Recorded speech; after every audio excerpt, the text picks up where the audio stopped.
Father, receive all the glory in Jesus' name. babemukela yonke inkathimulo egameni likaJesu. Lord, we want to please you. Inkosi sifuna ukukubonga. Please make us your disciples in Jesus' name. Ende sibe balandzeli bakho egameni likaJesu. Thank you for doing so, Lord. Siyakubonga Nkosi. For in Jesus' name we are praying. Egameni likaJesu sithandazile. May we please sit down. Singahlala phasi. I want to give us a good news. Matthew chapter 28 verse 19 to 20. Matthew 28 verse laka 19 kuya 20. I will read from Amplified version of the Bible. Utawufunza ke kuleli Bible lesa alishido. After reading, then we shall hear it from Siswati Bible. Uma safunzile ke umfundisi taseke ngiyafunza ngeSiswati. Go therefore and make disciples of all nations. Help the people to learn of me, believe in me, and obey my words, baptizing them in the name of the Father and of the Son and of the Holy Spirit, teaching them to observe everything that I have commanded you. And lo, I am with you always, remaining with you perpetually, regardless of circumstance, and on every occasion, even to the end of the age. Amen. Matthew 28, you read from 19 to 20. Okay. Ngako ke hambani nende tive tonke tibe bafunzi bami. Nibabhaphatise egameni leyise nelendvodzana nelemoya longcwele. Nibafundzise kugcina konke lenginiyale ngako. Nibokwati ukuthi mina nginani onke emalanga kuze kube ngisekupheleni kwetikhathi. I want to preach on qualities of a true disciple. Ngifuna ke kufundzisa ke ngetinfo letimcoka kumlandze bafundzi baNkulunkulu. It is not just enough for you to be coming to church and you say you are a convert, come on Sunday, go back, and your life remain the same. Something must happen. Akusiko lokuhle kuwe ukuthi nje ute esonfeni onke emalanga ufike uphinze ujike kungendeki lutho kufanele kube khona lokwenteka kwempileni yakho. You need to step up and become a disciple. Udzinga ukuthi nje uthathe lesinye isinyathelo bese uba ngumfundzi waJesu. So what are the qualities that you will see in the life of a disciple? Yini ke tinfo letingabonakala kumuntu empilweni yemuntu longumfundzi? The first one is they pursue visions that matters and worth living for. Kwekuqala ngiloko ukuthi ke kube nanathi tinfo letentekako. They pursue visions that matters and worth living for. Ngiloko ukuthi ke ube nembono lokuthi wena uphilela ini. In the book of Proverbs chapter 29 verse 18. Uma sibona ke taga sahluko 18. The Bible says where there is no vision, Uthi ke lapho kude khona umbono. the people perish. Bantu bayabhubha. But he that keepeth the law, Kepha labo lebawugcinako umyalo happy is he. bona baphumelela. The disciples, they are highly obedient. Bafundzi ke labalalelako. They know the God they are serving. Bayamati lo nkulunkulu lebamkhondako. They keep the statutes. Bayayigcina imiyalo yakhe. They obeyed everything that Jesus said to them. Bakulalela konke Jesu lakushoko kubo. And that is what matters to them. Ngiloko ke lokumcoka kubo. They know the vision. Banawo umbono. They are heaven focused. Na bafuthi babona ukuthi baphokophele kuphi. I hope some of us are learning one thing or the other. Labanye bethu bafunza naku nalokwa. All the vision that you need to pursue as a disciple, Yonke lemaphupho lofuna ukuthi ube nawe njengemfunzi. by the special grace of God, they are all written here. Ngemusa waNkulunkulu onke ala eBhayibhelini. Because Habakkuk chapter 2 verse 2 to 3. Ngobe Habakukhi 2 verse 2 to 3. He said, write down the visions. Uthi bhala phasi lemibono. The vision is already written. Le mibono ke isayivele ibhaliwe. That is what I'm sharing with you. It's written. Lokhu lengikukhuluma nani kubhaliwe la. By the special grace of the living God. Ngemusa waNkulunkulu lophilako. When I understand Uma ke ngiconza kahle that to be a disciple, kuthi kuba ngumfundzi waJesu. there is a vision that matters that I need to pursue. Kunembono lokufanele ukuthi uphumelele. I purpose in my heart. Lokho ngikususa le enhlitweni yami. It's not a matter of one pastor teaching me. I purpose in my heart Akusiko ukuthi ngifundiswe ngumfundisi ukusuka lekhathi enhlitweni. that in a year Kuthi kule ncwadi I will read the entire Bible from Genesis to Revelation. kuthi ngeminyaka ngidalifunza leli Bible kusukela kuGenesis kuye kuSambulo. By God's grace, Ngemusa waNkulunkulu I have done it more than twice. sengikwentile amahlandla lamabili. In order for me to be a true disciple, Kuze kuthi mina kube ngumfundisi weliqiniso. if you are not pursuing the vision in this Bible, Uma ke ungawulandzeli lemibono lela kule Bible. if you have some other motive for coming to church, Nangabe wena kunaletinye nje tintfo letiletha esonfeni. you are not a disciple. Awusiye umfundzi waJesu. And it is dangerous. Kuyingoti. Something happened in this church recently. Kukhona lokwentekiwe labandleni nje. Some people have the boldness Labantu babe nje nalenshisekelo to come to the house of God to come and steal. kuthi bete endlini yaNkulunkulu batokweba. Where did you get that kind of boldness? Uthethephi nje lenshisekelo lenjalo. If you have a problem, it's God that we are going to call to help you. Uma unenkinga uNkulunkulu okufanele ummemeda tokusida. But you are now provoking that same God. His name is still consuming fire. Kepha wena uqunula lo uNkulunkulu lona loligama lakhe lelingumlilo loshisako locotfulayo. Do you want to destroy your generation? Uyafuna yini ukubhubhisa nasitukulwane sakho? Check the Bible clearly. Hlola leli Bible ulihlolisise. Nobody does that and escape. Kude lokwenta lokho angabanjwa. Nobody. Kude. From Genesis to Revelation, nobody. Kusukela kuGenesis kuya kuSambulo kude. So I'm appealing to you. Ngiyanicela Whatsoever you have stolen from the church, return it. nobe ngabe yinto ithethe wayebala esonfeni kubuyisele. Number one, it will never make you rich. Kwesicala ngeke kukwende ube ngilonjingile. It will never solve your problem. Ngeke kucatulule tinkinga takho. But it's going to attack your destiny forever Kepha kona kutawubhubhisa nalikusasa lakho. and cause your children to be suffering. Kube sekwenta nabantwana bakho babe nje ngilabahluphekayo. Why are you doing that? Ukwentelani lokho? Achan that did that in the Bible Ekendo wakwenda lokho eBhayibhelini. died. Wafa. Gehazi that was covetous Na Gehazi naye was attacked with naye leprosy. wahlaselwa bulephelo. Why are you daring God? Umcansulelani uNkulunkulu? I'm appealing to you Ngiyanicela because I pastor the church sometimes. ngobe ngikubonile lokho esikhatsini letendlini. One boy came and stole money. Lo munye kumfana weda webimali.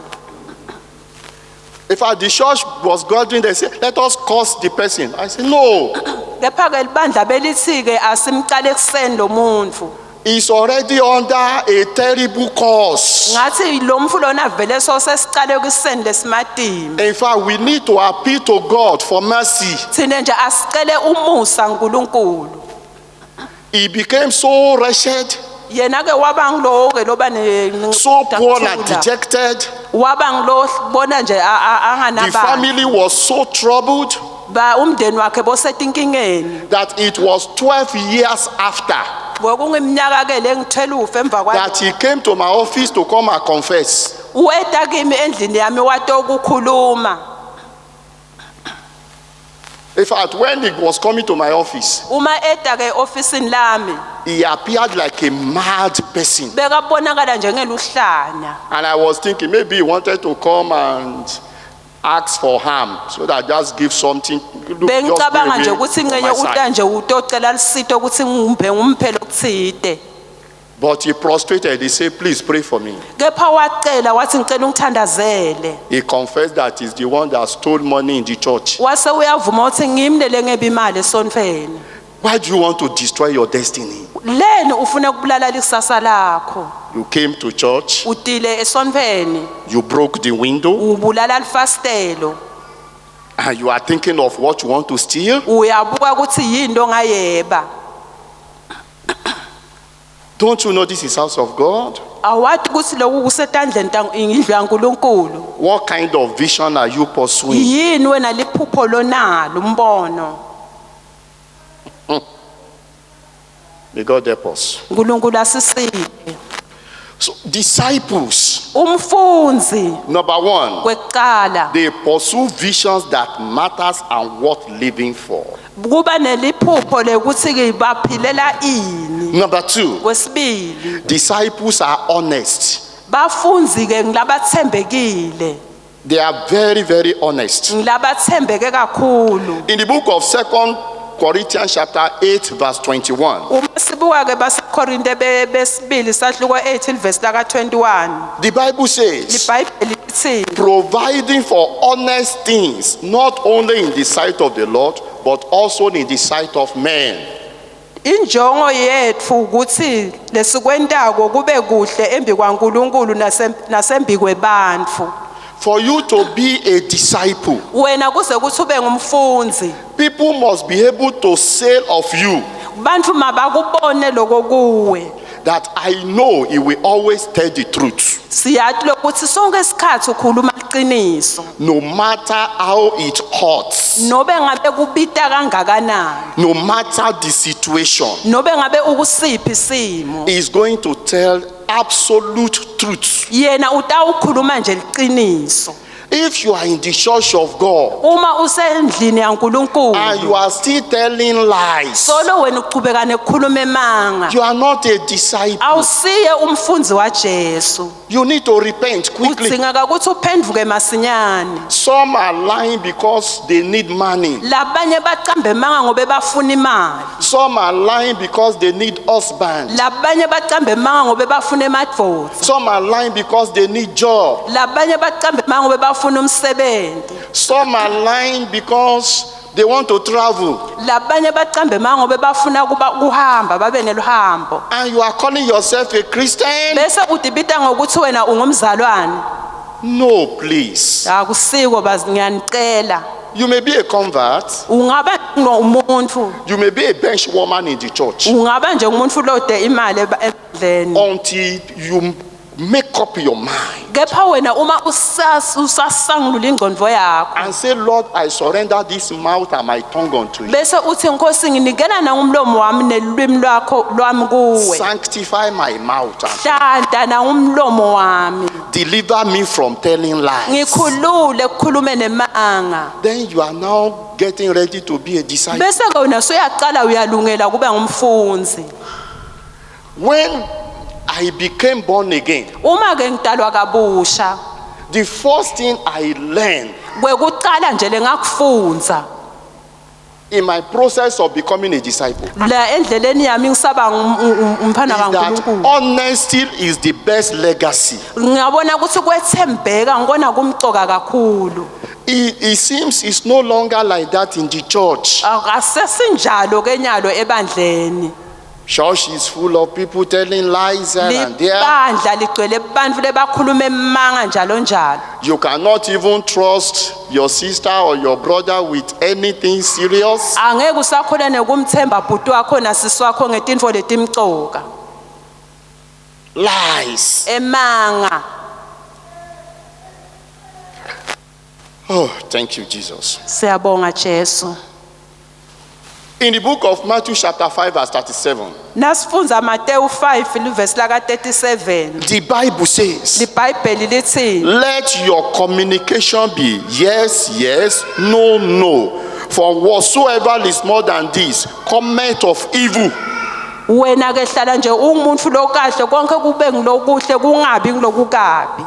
You have to be straightforward. Ufuna wena ube ngumuntu loconzile. You have to be upright. Ufuna ube ngumuntu lohlala nje This is uselelelo what lakhe. Jesus stands for. Ngiloko nguJesu lakumele.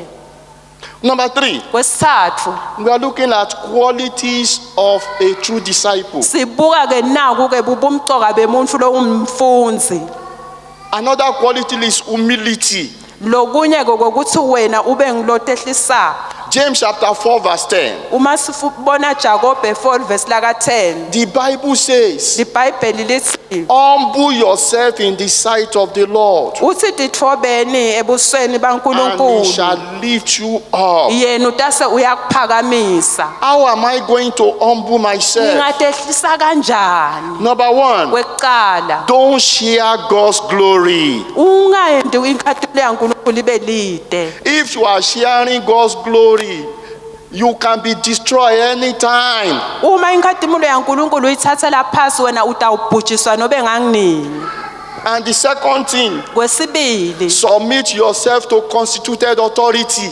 dinikele wena kunabukhoneni baNkulunkulu. These are ways to humble yourself. Indlela ke longatenta wena ube ngilotitfo babo. You are the one to do so. Wena ofanele wente njalo.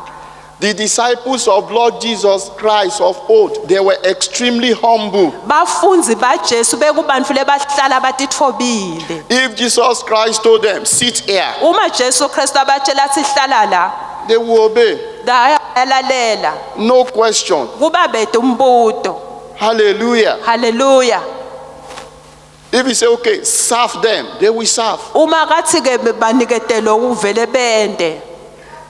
I remember when Jesus Christ fed 5,000 people. Ngikhumbula lapho Jesu ondla abantu lebang 5,000. You know, after feeding them, 12 baskets were left behind. Awuma saqedzile kubondla bekunemabhasikede lebasele. He said, disciples, come here. Bathi ke bafunzi kotani la. I know you are 12. Ngiyati ukuthi nilishumi Carry nakubili. the basket one by one. Yendani ke lamabhasikede niwaqathulule ngamanye ngalinye.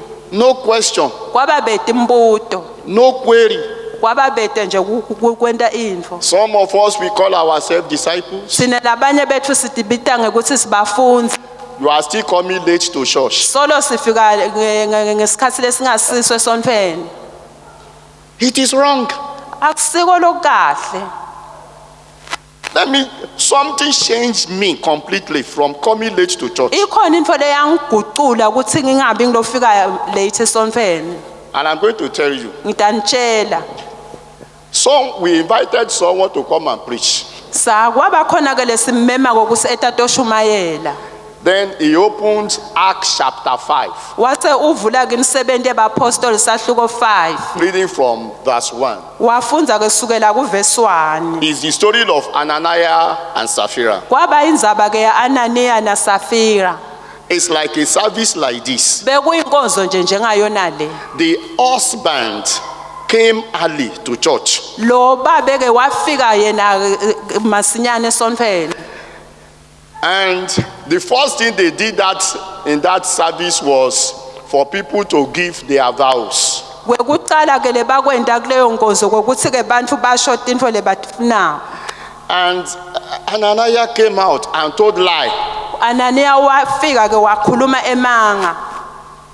And because he told lie against the Holy Spirit, he died. Ngalokuthi ke wakhuluma emanga moya lo ingcwele wamenda kuthafe. The wife was 3 hours late. Check your Bible. 3 hours late. to Lo the mkakhe service. yena ke beka late nje ngema-hour amathathu. It's not a quick service like 2 hours, 3 hours that we normally do. It's a whole day service. Bengasiyo nje inkonzo yesikhashana njengalokuthi nesenta bekuyinkonzo yelanga lonke. So by the time the wife was late for 3 hours, Na lo mfati ke ngoba yena wafika emuva kwema-hour amathathu. there is no way she would know that the husband had died. Bekangadi lokuthi indvodza yakhe seyifile.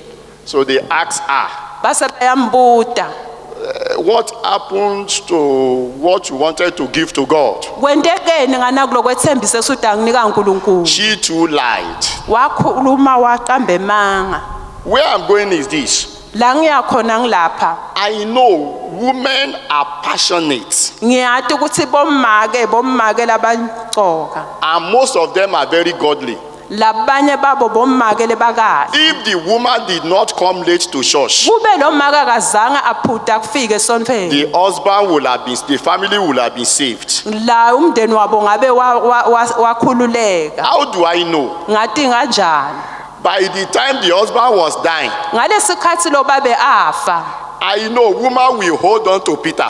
Ngiyathi lo ukuthi bekutokwendeka ini. He will say, please, Bekayawuthi save ngiyacela. my family. Ngicela nisinzise umndeni wami. And God Almighty will have interceded. uNkulunkulu bekade abasinzisa. Because the name of Jesus still raised the dead, even up to now. Ngobe ligama laJesu Kristu liyabavusa labafile namhlanje. But she was late. Kepha yena wafika muva.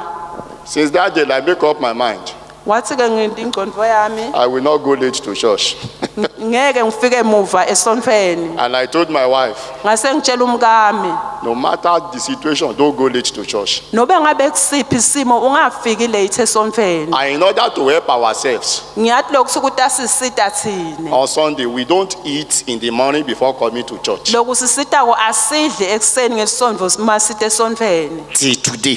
Kusukela namuhla. We are living in my house. Siyasuka endlini On Sunday, ngalisonto. your eating time is after church service. Kusineke sidla ke uma sesiphuma esontweni. Because I don't want you to use all those, we are cooking, we are doing this. I'm not saying there is nothing wrong in eating. But at times, the reason why people come late is they are too busy. Busy cooking, busy doing this, and at the same time, not minding the time of God. Ngobe lokunye lokho angisho lokuthi ningadli nanto esontweni. Kepha lokhu kubona ukuthi abantu babanjelo la ukuthi bayapheka benda lokhu naloku lokhu bese kwenta lesikhathi siyahamba. So you have to be passionate about the things of God. Kufuna lokuthi ke ube umuntu lomsula wena etinfeni taNkulunkulu. Qualities of disciple. True Tinfoke disciple. letimcoka ukuthi ube ngumfundzi waJesu. They pursue vision that matters. Lo mbono lonawo. They are honest. Bathembekile. They humble themselves. Bayatithoba. And number 4, they are faithful. Kwesine ke bathembekile. They are very, very faithful. Bathembekile kakhulu. Proverbs 14 verse 5. Daga 14 verse laka 5. A faithful witness will not lie, Umuntu ke lothembekile akawaqambe but manga. a false witness will utter lies. Kepha na ke umuntu longakathembeki uyawaqambe manga. Matthew 24 verse 45. Matthew 2 verse laka Who 45. then is a faithful and wise servant, whom his Lord had made ruler over his household to give them meat in due season?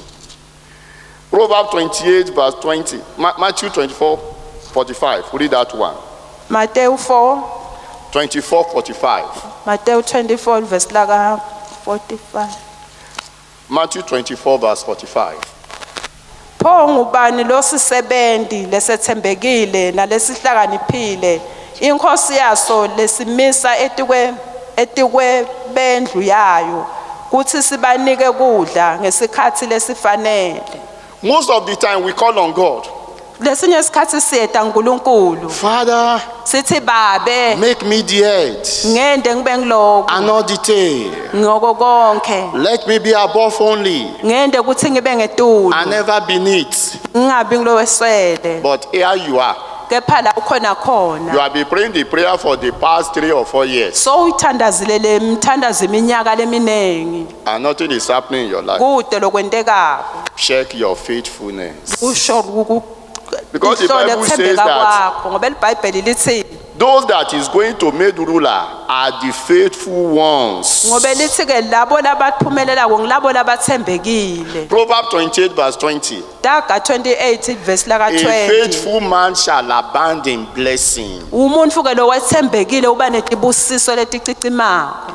but he that maketh haste to be rich shall not be innocent. kepha ke lo ufuna kuba ngilophumela ufuna kube ngilo wethembekile. Instead of trying everything possible to be faithful to God, Nobe ka ungazama intfo letingakanani ukuthi ube ngilothembekile you uNkulunkulu. want to make haste to make money Ufuna kwenta imali. in an ungodly manner. Ufuna kuyenta ngendlela lengakasiyo lehlandekile. You are the one responsible for calamities in your life Nguwena ke lo wenta ukuthi impilo yakho ibe ngilengasi because of your unfaithfulness. ngalo kungathembeki kwakho. From today, learn how to be faithful. Kusukela namuhla fundza ukuthi ube ngilothembekile. Faithful in other people's business. Ube ngilothembekile emsebentini yalabanye bantfu. There are two types of job in the world. Kunetinhlobo letimbili temsebenti. You can be intrapreneur, that is, you are working for another person. Ungaba ngumuntu losebentela lomunye umuntu. Or you can be an entrepreneur, that is, you have a job of your own, self-employed. Nobe ke uyasebenta wena. If you are working for another person, Uma usebentela lomunye umuntu, and one day you want God to establish you to have your own job, incenye wena ufuna ukuthi uNkulunkulu nawe akwende ube newakho umsebenti. then you have to be faithful. Kufuneka ke ube ngilothembekile. Something happened few months ago Kunalokwentekile nje tinyangeni letendlulile. that gladdens my heart. Lokuthinze inhlitiyo yami. I'm operating a very small business, Ngine business nje lencane lengiyentako. and I employed a Christian lady, Ngabe ke sengicasha ke sasewethu lo ngumzalwane a graduate. lo ufundzile uceceshiwe. And because she's a Christian, Ngaloko ukuthi nje ungumzalwane. I don't bother myself about how she spends many things, that I just buy this, do this, and so on. Angizange nginaka nje ukuthi intfo utenta kanjani ukuthenga kanjani wentani lokho. At the end of the day, she left my employment for something else. Wase ke ukuthi nje emva kwesikhathi soyahamba uyayekela uya kulenye indzawo. But recently, Kepha nje emva kwaloko she called me. wangibita. She said she wants to restitute away. Wathi yena ufuna kubuyisela. I said, what happened, my sister? Ngathi kwenteke ntsatewethu. She said when she was working with me, Wathi uma ngisebenta la kuwe. she said she was not honest, she was stealing. Anytime I asked her to buy one thing or the other, she was lying. Uthi ke beka wathi ke kuthi bengingakathembeki nangisasebenta lo bengiye ngithi ngifuna ukuthenga nakunana ukani ngicambe ma. I said I did not know, because God has blessed me far above that. Ngathi mina angadi ngoba uNkulunkulu ungibusisile ngetulu kwaloko. I said, but I'm happy with you, my sister, Kepha ngathi ke ngiyajabula ngawe tsatewethu. because today marked the beginning of success in your life. Ngobe wena kusukela namuhla kuqala imphumelelo empilweni yakho. The day that you realize your mistakes, Lelilanga nje lapho uconza kahle kona the day you realize that you are unfaithful, lapho ubona khona ukuthi wena ukathembeki. the day you realize that you are not honest, Lapho nje kulelanga lokuqala kubona ngalokuthi awukathembeki. and you are willing to change, Wena ke leshisekelo yokuthi ufuna ukuguquka. that is the day God will begin to work with you. Kulelilanga lapho uNkulunkulu atawuqala kusebenta nawe. Many are not where God wants them to be because they are unfaithful. Labanye abantu ukuthi kufanele babe yini ngalokuthi abakathembeki. I pray for her. Ngiyamthandazela. Today, God has so much blessed her. uNkulunkulu ke sombusisile nakusukela kulelo Why do la. you think dishonesty is a way up? Kwethembeka ke indlela yokuthi uphakame. Unfaithfulness is always a way down. Lokungathembeki kukubuyisela phasi. And these are the truth that we need to tell ourselves. Leli liqiniso lekufanele sititshele lona. Quickly, let me move to the next one. Asiphangiseni ke sidlulele embili. Quality of a true disciple. Lokuthi ke umfundzi ufanele kube ngumuntu lo kanjani. True disciples always think big. Umfundzi ke lo yena uhlala acabanga intfo letinkulu. Matthew 28 verse 19 to 20. Matthew 28 verse laka 19 kuya God said, 20. go ye into all nations Uthi Jesu uhamba kulo lonke umhlaba wonke and make disciples. bese wenda abantu babe bafunzi. That is God trying to teach you how to think big. Ngilapho uNkulunkulu azama ukubafundisa ukuthi bacabange izinto letinkulu. Stop thinking small. Yekela kucabanga izinto letincane. I was talking to some students, master students, this past week. Bengikhuluma ke nebafundzi ke kulona leliviki lendlulile. I said, the way God has made you, Ngathi lendlela uNkulunkulu la kwakhe ngayo.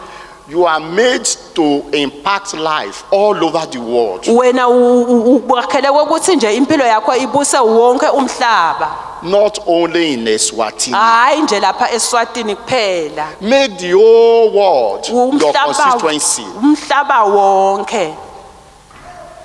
Stop this idea of maybe putting all your eggs in one basket. Yekela lokuthi ubeka imicabango yakho yonke ebasketini linye. Thinking that if I cannot make it in Eswatini, I cannot make it in life. Ubuke lokuthi uma ngingakhona ukuphumelela eSwatini ngeke ngiphumelele empilweni. I don't have such mentality. Angabi naleyo ngqondo lenjalo. And I know there are so many people here that don't have such mentality. Ngiyathi lokuthi kukhona labanengi benda banalo umcabango lonjalo. We have in our midst Bakhona la emkhathini wethu.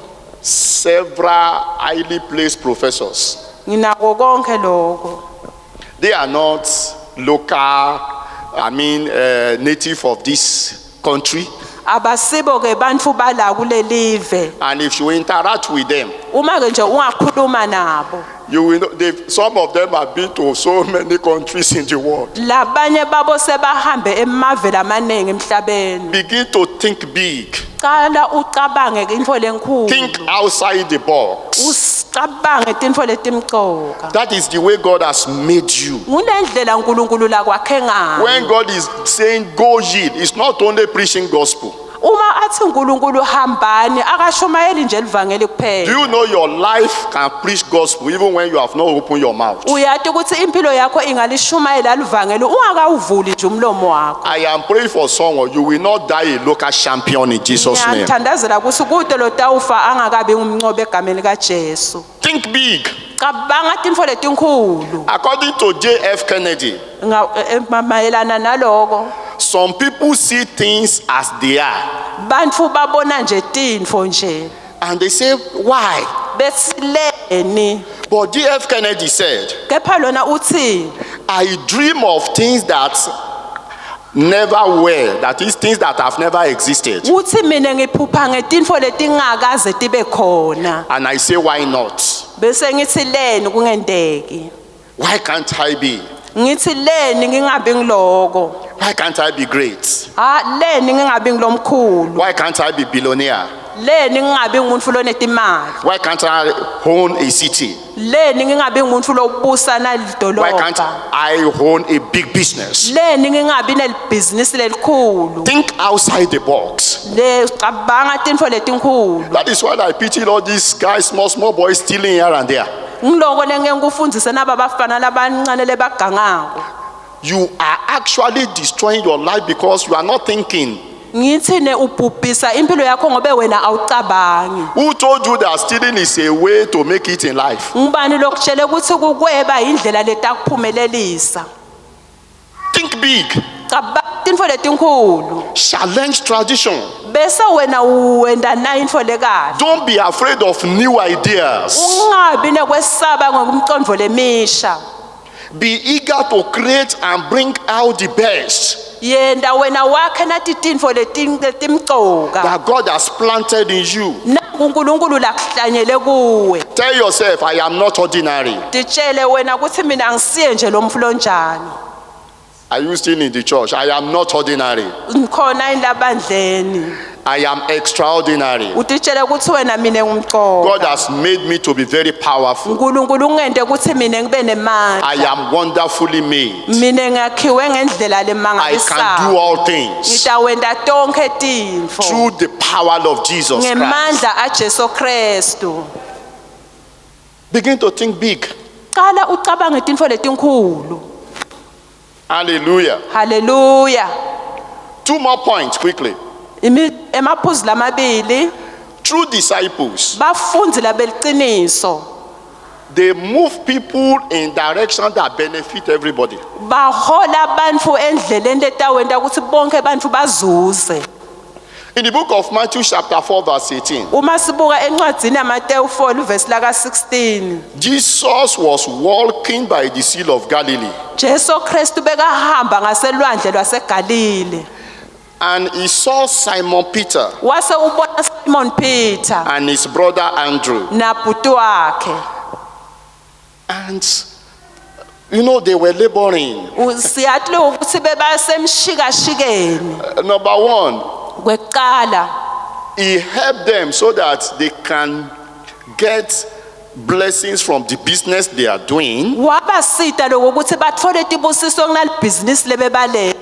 before turning Peter to fishers of men. Ngaphambi kokuthi amguqule Peter abe ngumdwebi webantfu. He told them, just follow me. Wabatshela wathi ngilandzeleni. I will make you fishers of men. Wathi ngitabenta nibe badwebi bebantfu. He's moving them to where they are going to be more of benefit to generations. Ubathatha yena ubayisa endzaweni lapho khona kutaba nezinzuzo Where etitukulwane they are tabo. going to be more useful. Lapho kutaba bantfu lebasebentisekako. From today, Kusukela namuhla. the grace of the Lord will move you to where you are going to be more useful in Jesus' name. Umusa waNkulunkulu utakubhekisa lapho wena utaba lisito khona. When you become a disciple, Uma wena ke soba ngumfundzi, that is the way you'll be thinking all the time. ngulapho wena utaba uhlale ucabanga isikhathi sonke. Whether spiritually or in the secular, Nobe kamoya nobe kanjani. you have interest in helping people, Utaba nje wena neshisekelo yekusita in abantu. loving people, Ubathandze. in caring for people, Ubanakekele in bantfu. doing the work of the living God. Wende imsebenzi waNkulunkulu. You are no longer selfish. Awusiye nje umuntu longana lo. Like I used to tell church members, Ngibatshele ke bantfu ebandleni. if truly you are a disciple, Uma wena ungumfundzi weliciniso, you cannot be thinking of your own alone. angeke wena nje uticabange wena nje You will kokuphela. stop selfish prayers. Ngeke uthandaze imithandazo lebuwula. Lord, help me, uNkulunkulu ngisite, lead me, ngisite ngikhulu, increase me, ngiphakamise, give me car, nginikete imoto, give me the whole world. nginikete konke. What of other people? Kuthini ngala labanye bantfu? In your prayer on daily basis, Emithandazweni yakho sonke isikhathi are you actually praying for the church? uyalithandazela indibandla, Are you praying for other people? uyabathandazela indabanye bantfu, Do you really care? uyabanakekela yini? Finally, Kwekugcina disciples are sensitive to the Holy Spirit. bafundzi ke bona babanje naloku ukuthi babe move emoyeni ngcwele. They are sensitive to Holy Spirit. Bona baba ngilabo lebatsintekako ngamoya In the ngcwele. book of Luke chapter 5, Uma sibuka encwadzini yaLuka sahluko 5, you can read from verse 1 to verse 4. utawusukufunza kusukela kuvesi 1 kuya ku4. Simon Peter was a fisherman, Simon Peter ke bekangumdwebi. professional fisherman. Bekangumdwebi loqeqeshekile. He knew the best time to fish, Bekade isikhathi lesikahle sekuthi ayodweba. but he did his little best. Yena wakwenda lokunje But wakulokumcoka. his best could not give him the right results. Kepha ke lokwenda kwakhe akuzange kumniketa tintfo letikahle. So the Bible says that he toiled all night and Lithi caught ke nothing. liBhayibheli washikashikeka busuku bonke. And Jesus came. Wase Jesu He yefika. said, Peter, Wathi Peter, launch to the deep. wathi ngena ekujuleni. And he was sensitive to what the Spirit is saying. Wase ke le Peter uba uyevisisa lokumoya lakusho. Jesus Christ, Jesu Kristu when he was talking to John, uma akhuluma na Jona, he said, he that has ear, wathi labo lebanendlebe, let him hear what the Spirit is saying. wathi abeve ukuthi moya uthini. Many of us are not sensitive to the things of the Spirit. Labanye bethu abasiwo bantu lebamvaka umoya oyingcwele. Sometimes you are advised, Lokunye nje particularly by men of God that know the God that they are serving. njengemuntu lomatiko uNkulunkulu la mkhontayo. Take this step Uthi thatha nasi sinyathelo. so that you escape the danger that will come to you and your family, Kuze kuthi wena ubalekele na ingodi leta kuwe nemndeni wakho. and you remain stubborn. Wena nje ume nje khona lapho You feel ngana. you know when you are actually destroying your life. Wena utikhanza nje ukuthi uyati. No problem. Everything the man is saying is advice. Kude inkinga konke lakushoko lokho kungiko. And if anything evil happen to you, you will know you are the cause because you are stubborn. Nobe ke bese kwentekile lokho siyati ukuthi lo nguwe wena lo yendilele mfo ube wena ulaleli. Imagine if Peter would not listen to Jesus. Kube Peter kazange amlalela Jesu. Imagine if Peter would say, but you are not a fisherman. Awucabange nje kube Peter wathi kuJesu wena usiye umdwebi. After all, your father Joseph was a carpenter. Babe wakho Joseph abeka ngumbati. How do you want me to listen to you? Ngakulalela kanjani wena? Peter would have remained poor forever. Peter bekade awuphuya impilo yakhe yonke. How do I know? Ngathi kanjani? There was another rich man in the Bible Beyikhona lenye indvodza lebeyicebile who went to eBhayibhelini. Lord Jesus Lekathi kuJesu Kristu. and said, Jesus, Wathi Jesu, what shall I do wathi ngingentani to have life? kuze kuthi ngibe nekuphila. And Jesus Christ told him, Jesu Kristu wamtshela wathi you have to obey all the commandments. wathi kufanele ulalele yonke iminyalo yami. Do not steal, Wathi ungebi. do not commit Wathi murder, ungabulali. love your neighbor as yourself, Thanza makhelwane wakho njengoba uthi thanza. and so on. Nalokunye. And he told Jesus, Watshela Jesu. all these I have kept from my youth. Wathi konke lokhu ngikwentile kusukela ebusheni And bami. Jesus Christ said, Wathi Jesu Kristu kuye. one more thing, Wathi khona info yinye. sell all what you have Wathi thengisa konke lonako and give to the poor, bese uniketa labaphuyile. then follow me. Ngako ke lokho The man said, me, wathi lendvodza mine sell my house, ngithengisa indlu yami, sell my car, ngithengise lokho, sell everything, ngithengise konke, close my business, ngivale ibhizinisi lami I begin to follow you. bese ngilandzela wena. He began to think within himself, Wasena uticabangela yena. Jesus, what do you have? Wathi Jesu nani? You don't even have a house. Wathi wena unayo indlu? You are not even riding the kind of car I'm riding. Unayo impilo lonayo? What do you have that I'm going to be following you? Yini lengangenta singikulandzele? And the Bible said he went away sorrowfully. Wathi ke liBhayibheli lithi wabiyela emuva jabhile. He destroyed his own destiny. Yena wathi bhubhisa yena. Check your Bible very well.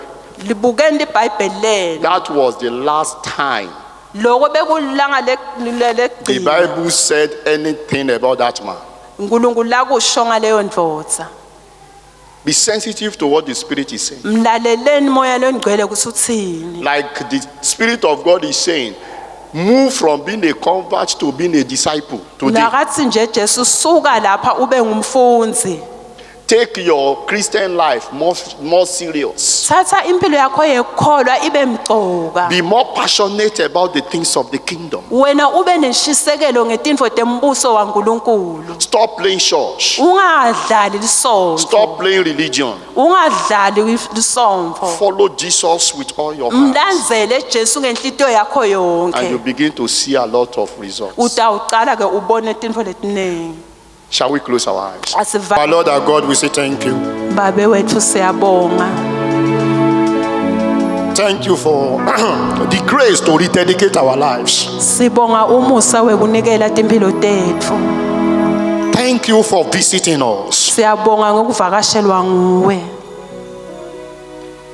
Thank you for making us your disciples. Siyabonga ukuthi usende bafundzi bakho. Glory be to you, O Lord. Ludvumo maliye kuwe. For in Jesus' name we pray. Egameni likaJesu sithandazile.